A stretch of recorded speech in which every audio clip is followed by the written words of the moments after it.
স্বাগতম সবাইকে ফ্লাটার টিউটোরিয়ালে। এর আগের টিউটোরিয়ালে আমরা স্ক্যাফোল্ড এবং অ্যাপ বার সম্পর্কে শিখেছিলাম। আসুন আজকে আমরা আরেকটা কনসেপ্ট সম্পর্কে শিখি, সেটা হচ্ছে লিস্ট ভিউ। লিস্ট ভিউ অত্যন্ত গুরুত্বপূর্ণ একটা জিনিস। আপনারা যারা নেটিভ অ্যান্ড্রয়েডে এর আগে কাজ করে এসেছেন তারা লিস্ট ভিউ নিয়ে কাজ করেছেন, এবং যারা কাজ করে আসেন নাই তাদের জন্য আসেন আজকে আমি এক্সপ্লেন করতেছি লিস্ট ভিউ ব্যাপারটা কি। আমাদের অনেক সময় অনেক উইজেটকে লিস্টের মধ্যে দেখানোর প্রয়োজন পড়ে। এক্সাম্পল হিসেবে আপনি আপনার কন্ট্যাক্ট লিস্টের কথা চিন্তা করেন, অথবা আপনার ফাইল ম্যানেজারের ফাইলগুলো লিস্টের কথা চিন্তা করেন, অথবা যে কোনো একটা লিস্টের কথা চিন্তা করেন, যে লিস্ট যার মধ্যে আমরা একটা নিচে আরেকটা উইজেটগুলোকে একটা নিচে আরেকটা লিস্ট করে থাকি। অবশ্যই আমরা কলাম ব্যবহার করতে পারতাম, কলাম ব্যবহার করে আমরা লিস্ট আউট করতে পারতাম, কিন্তু কলামের একটা বৈশিষ্ট্য হচ্ছে বাই ডিফল্ট কলামটা স্ক্রোলেবল না। কলামকে আমরা বাই ডিফল্ট স্ক্রোল করতে পারি না, একটা সিঙ্গেল চাইল্ড স্ক্রোল ভিউর মধ্যে কলামকে রেখে স্ক্রোল করতে হয়। কিন্তু লিস্ট ভিউটা বাই ডিফল্টটা স্ক্রোলেবল, অর্থাৎ লিস্ট তৈরি করার জন্য স্পেশালাইজ জিনিসটা হচ্ছে লিস্ট ভিউ। কলাম দিয়ে আমরা একটা নিচে আর একটা উইজেটকে সাজায় রাখি, একটা পেজ তৈরিতে সুন্দরভাবে কলাম কাজ করে, কিন্তু লিস্ট তৈরিতে আমরা অবশ্যই লিস্ট ভিউ ব্যবহার করবো। আসেন তাহলে আমি এখানে ম্যাটেরিয়াল অ্যাপটা নিয়েছি। ম্যাটেরিয়াল অ্যাপের মধ্যে থেকে এখানে স্ক্যাফোল্ডের মধ্যে থেকে বডিটা ক্লিয়ার করে দিই। বডিটা ক্লিয়ার করে দিয়ে এখানে আমরা নতুন একটা বডি নিয়ে নিই। এই বডির মধ্যে আমি একটা কন্টেইনার নিই। আচ্ছা, এই কন্টেইনারের হাইট আমি দেই $.infinity width $.infinity। আচ্ছা আসেন এবার চাইল্ড দেওয়ার চেষ্টা করি। আচ্ছা, চাইল্ড হিসেবে আমরা একটা নিচে আর একটা উইজেট রাখার জন্য অবশ্যই কলাম ব্যবহার করতে পারতাম, কিন্তু আমরা যেহেতু লিস্ট তৈরি করতেছি, লিস্ট তৈরি করার স্পেশালাইজ উইজেট হইতেছে লিস্ট ভিউ। আমরা একটা লিস্ট ভিউ তৈরি করার চেষ্টা করি। লিস্ট ভিউ উইজেটটা তৈরি করার জন্য আমরা লিস্ট ভিউ নামের একটা উইজেট আছে, এই উইজেটটা নিয়ে নিই। আচ্ছা, এখন লিস্ট ভিউ উইজেট কী কী প্যারামিটার নেয় সেটা বোঝার জন্য আমরা সুন্দর করে লিস্ট ভিউর উপরে মাউসটা রাখি। এখন আমরা এখানে দেখতে পাচ্ছি যে লিস্ট ভিউ এখানে স্ক্রোল কন্ট্রোলার, রিভার্স, অনেক কিছু নেই, কিন্তু গুরুত্বপূর্ণ একটা প্যারামিটার আমরা যেটা খুঁজতেছি উইজেটগুলো কই, এখানে চিলড্রেন নেই। আমরা এখানে চিলড্রেন সাপ্লাই করতে পারবো। আচ্ছা আসেন লিস্ট ভিউর মধ্যে আমরা চিলড্রেন সাপ্লাই করার চেষ্টা করি। আমরা লিস্ট ভিউর মধ্যে চিলড্রেন সাপ্লাই করলাম, এবং এই চিলড্রেনের মধ্যে আমরা একটা দেখার সুবিধার্থে, শুধুমাত্র দেখার সুবিধার্থে একটা প্যাডিং নিয়ে নিই। সেই প্যাডিংয়ের মধ্যে একটা কন্টেনার নিয়ে নেবো আমরা। তাহলে আমি একটা প্যাডিং নিয়ে নিলাম। এখানে প্যাডিংয়ের এজ ইনসেটস ডট অল 8.0 থাকলো, এবং এই প্যাডিংয়ের একটা চাইল্ড হবে। চাইল্ডের মধ্যে নিলাম একটা কন্টেইনার। এই কন্টেনারের ওয়াইথ আমি ফুল ওয়াইথ দিতে চাইতেছি, তাহলে ফুল ওয়াইথ দেওয়ার জন্য $.infinity, এবং হাইট দিতে চাচ্ছি আমি 200 পিক্সেল, 200.0। একটা কালার সেট করি। কালার সেট না করলে কন্টেনার দেখা যায় না, তাহলে কালার্স ডট রেড অ্যাকসেন্ট নিয়ে নিলাম। আচ্ছা, এখন এটাকে যদি আমি সেভ করার চেষ্টা করি, দেখেন আউটপুটে আমাদের এখানে কন্টেনারটা দেখাচ্ছে। আমরা এটাকে 200 না করে ছোট্ট করে দিই, একটু 100 করে দিলাম। আচ্ছা ওকে, ঠিক আছে। তাহলে আমাদের এখানে কন্টেনারটা দেখাচ্ছে। এখন দেখেন এখানে যেহেতু লিস্ট অফ উইজেট নিচ্ছে, আমাদের লিস্ট ভিউটা যেহেতু চিলড্রেন নিচ্ছে, অর্থাৎ লিস্ট অফ উইজেট নিচ্ছে, সুতরাং আমরা এখানে উইজেটের লিস্টটা সাপ্লাই করেছি, অর্থাৎ এই প্যাডিংটা আমরা এখানে বারবার রিপিট করতে পারি অনেকগুলো সেকশন তৈরি করার জন্য। তাহলে আমি প্যাডিংয়ের এইটুকু কপি করে নিলাম, এখানে আমি কমা দিলাম, কমা দিয়ে পেস্ট করলাম, তারপরে আবার কমা, আবার পেস্ট, কমা, পেস্ট, সেভ করলাম। দেখেন আমাদের অনেকগুলা আইটেম তৈরি হয়ে গেছে, অনেকগুলো কন্টেনার তৈরি হয়ে গেছে। আমরা যদি ব্যাপারটাকে স্ক্রিনের ওভারফ্লো করানোর চেষ্টা করি, এটা বোঝার জন্য যে এটা আসলে স্ক্রোলেবল কিনা, আমি এতগুলো উইজেট সবগুলো কপি করে নিলাম। কপি করে নিয়ে এখানে পেস্ট করি, সেভ করলাম। আচ্ছা দেখেন আমরা দেখতে পাচ্ছি স্ক্রিনটা ভরে গেছে, এবং এটাকে আমরা স্ক্রোল করতে পারছি। অর্থাৎ লিস্ট ভিউর বৈশিষ্ট্য হচ্ছে আমরা লিস্ট তৈরিতে লিস্ট ভিউটা ব্যবহার করি, এবং বাই ডিফল্ট লিস্ট ভিউটা স্ক্রোলেবল। এটাকে আমাদের সিঙ্গেল চাইল্ড স্ক্রোল ভিউর মধ্যে রাখতে হয় না। লিস্ট ভিউ তৈরি করার জন্য আমরা যে কাজ করি, একটা লিস্ট ভিউ উইজেট নিয়ে নিই, এবং তার মধ্যে চিলড্রেন নিয়ে নিই। কলাম যেভাবে চিলড্রেন নেয়, লিস্ট ভিউ চিলড্রেন নেয়, এবং এই চিলড্রেনের মধ্যে আমরা অনেকগুলো উইজেট রাখি, যে উইজেটগুলো একটা নিচে আরেকটা আসবে। সাধারণত কলামের মধ্যে আমরা বিভিন্ন ধরনের উইজেট রাখি, এক এক উইজেট এক এক রকম হয়, কিন্তু সাধারণত লিস্ট ভিউয়ের মধ্যে আমরা সব ধরনের উইজেটটি, যে কোনো উইজেট রাখবো, প্রত্যেকটা উইজেটই যেন একই রকম হয়, এটা মেক শিওর করি। আচ্ছা দেখেন আমরা আরেকটা ছোট্ট জিনিস এখানে শিখি, সেটা হচ্ছে আমরা তো একটা উইজেটই বারবার রিপিট করতেছি, এখানে একটা উইজেটই বারবার রিপিট করতেছি, তার মানে এইটুকু কোড আমাদের বারবার রিপিট করতে হইতেছে। তাহলে আমরা চাইলে কিন্তু এটাকে ছোট্ট একটা ফাংশন, মডিউলার ফাংশনের মতো করে নিতে পারি, যে ফাংশনটাকে আমরা বারবার কল দিয়ে ব্যাপারটাকে রিপিটেবল করতে পারবো। আচ্ছা, তো এটা করার জন্য আমরা নিচে একটা উইজেট তৈরি করে নিই। এখানটায় আমরা চাইলে এটা আলাদা ফাইলের মধ্যে করতে পারি, এর পরবর্তীতে আমরা আলাদা ফাইলের মধ্যে করবো ব্যাপারটাকে। আমরা নিচে একটা স্টেটলেস উইজেট তৈরি করে নিই। তো স্টেটলেস উইজেট তৈরি করার শর্টকাট হচ্ছে STL, এটা আমরা আগে দেখে এসেছিলাম। আমি যদি এখানে এন্টার চাপি তাহলে এখানে স্টেটলেস উইজেট তৈরি হয়েছে।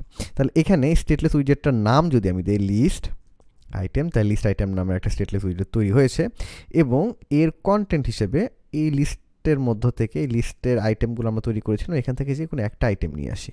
এটাকে আমি কপি করলাম, কপি করে নিয়ে এসে এখানে দেখেন বাই ডিফল্ট যে কন্টেনারটা আমাদের দিয়েছে এই কন্টেনারটা ফালাই দিয়ে এখানে আমরা প্যাডিংটা দিলাম, কমাটা সরাই দিই। আচ্ছা, সেভ করি, আউটপুটে কোনো চেঞ্জ আসবে না। আচ্ছা দেখেন, এখানে আমাদের একটা এক্সট্রা বা লুজ উইজেট আছে, যে লুজ উইজেটটা হইতেছে লিস্ট আইটেম। এই লিস্ট আইটেমের মধ্যে আমাদের এই যে প্যাডিংয়ের মধ্যে কন্টেনারটা আছে, আমরা চাইলে এই উইজেটটাকে বারবার ব্যবহার করতে পারি, এই যে প্রত্যেকবার এটা রিপিট করার চাইতে। তাহলে আমরা এখানে এই ব্যাপারটা ফালাই দিই, এখান থেকে প্যাডিংটা ফালাই দিই, যতগুলো উইজেট আছে।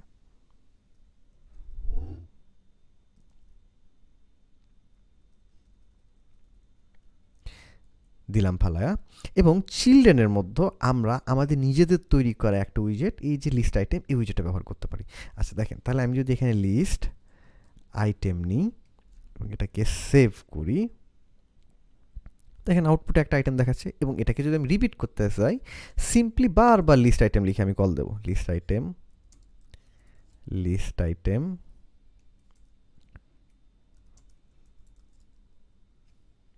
List item.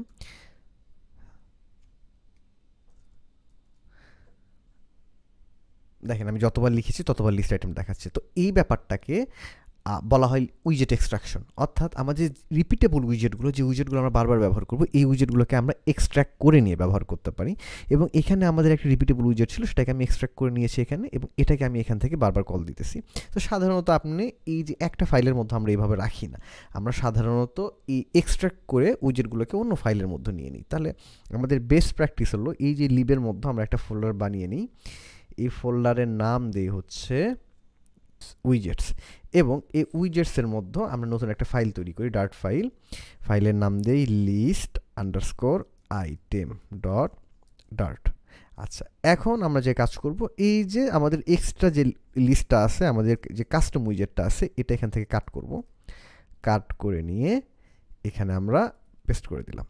আচ্ছা দেখেন, এখানে বেশ কিছু এরর বা লাল দাগ দেখাচ্ছে, তার কারণটা হচ্ছে এই যে স্টেটলেস উইজেটটা, এই উইজেটটা আমাদের এই পেজের মধ্যে রিজলভ করতে পারতেছে না। তার কারণটা হচ্ছে আমাদের ফ্লাটারের ওই যে ম্যাটেরিয়াল লাইব্রেরিটা হচ্ছে আমাদের স্টেটলেস উইজেটটা সাপ্লাই দেয়, তার মানে এখানে ম্যাটেরিয়াল লাইব্রেরিটা ইম্পোর্ট করে দিতে হবে। এই ক্ষেত্রে ভিজুয়াল স্টুডিও কোড কিন্তু আপনাদের হেল্প করতে পারে যে আসলে কোন লাইব্রেরিটা ইম্পোর্ট করার দরকার, এই ব্যাপারে সবসময় অ্যাকুরেট নাও হইতে পারে, কিন্তু আমাদের হেল্প করতে পারে। তো এই হেল্প নেওয়ার জন্য আমরা করব কি, যেখানে লাল দাগ থাকবে সেই লাল দাগের উপরে কার্সারটা নেব, এবং সেই ব্যাপারটা রিজলভ করার জন্য সেখানে কন্ট্রোল ডট যদি চাপি আমরা, তাহলে এখানে এতগুলো সাজেশন চলে আসবে। দেখেন এখানে অনেকগুলো সাজেশন এসেছে যে আমি কুপারটিনো লাইব্রেরি ইম্পোর্ট করবো কিনা, ম্যাটেরিয়াল লাইব্রেরি ইম্পোর্ট করবো কিনা, উইজেট লাইব্রেরি ইম্পোর্ট করবো কিনা, বা আবার বলা হয়েছে নিচে এখানে শেয়ার সাজেশনগুলো ইরিলেভেন্ট। তো আমি এখান থেকে বুঝতে পারতেছি আমাদের ম্যাটেরিয়াল লাইব্রেরিটা ইম্পোর্ট করলে ব্যাপারটা রিজলভ হবে। তাহলে আমি এখানে ম্যাটেরিয়াল লাইব্রেরিটা সিলেক্ট করে এন্টার চাপলাম, তাহলে দেখেন আমাদের এররগুলো চলে গেছে।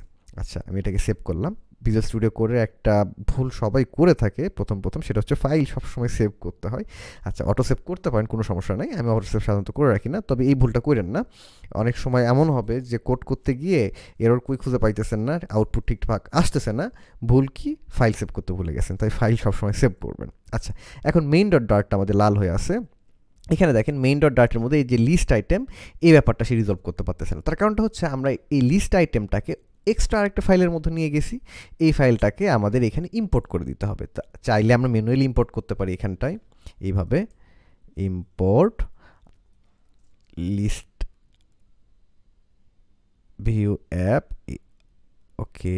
আচ্ছা, চাইলে আমরা এখানে ম্যানুয়ালি ইম্পোর্ট করতে পারি, অথবা চাইলে আমরা ভিজুয়াল স্টুডিও কোডের হেল্প নিতে পারি। তো হেল্প নেওয়ার ওয়ে হচ্ছে আমরা সিম্পলি এটার উপরে কার্সারটা রাখবো এবং তারপর কন্ট্রোল ডট চাপবো। তাহলে এখানে দেখেন আমাদের দেখাচ্ছে আমরা ইম্পোর্ট করবো কিনা, যে ইম্পোর্ট লাইব্রেরি বলতেছে প্যাকেজ লিস্ট উইজেট স্ল্যাশ লিস্ট আইটেম, এবং এটা হচ্ছে আপনার অ্যাবসোলুট পাথ দেখাচ্ছে এবং তার নিচে একটা রিলেটিভ পাথ দেখাচ্ছে যে উইজেটের মধ্যে লিস্ট আইটেম ডট ডার্ট এই ফাইলটা ইম্পোর্ট করবো কিনা। দুটোর মধ্যে যে কোনো একটা ইম্পোর্ট করে দিলেই হবে। আমি সেকেন্ডটা ইম্পোর্ট করে দিচ্ছি। তাহলে যেহেতু আমরা এই ফাইলটা এখানে ইম্পোর্ট করে দিয়েছি, সুতরাং এইবার আর কোনো সমস্যা নাই, এবার সে রিজলভ করতে পারছে লিস্ট আইটেমগুলো। আমি যদি এটাকে সেভ করি তাহলে আমরা আউটপুটে দেখতে পাচ্ছি যে কোনো চেঞ্জ আসে নাই। আমি এখানে আইটেম আরও কয়েকটি বাড়াই, তাহলে হয়তো ব্যাপারটা আর একটু কনভিনিয়েন্ট হবে।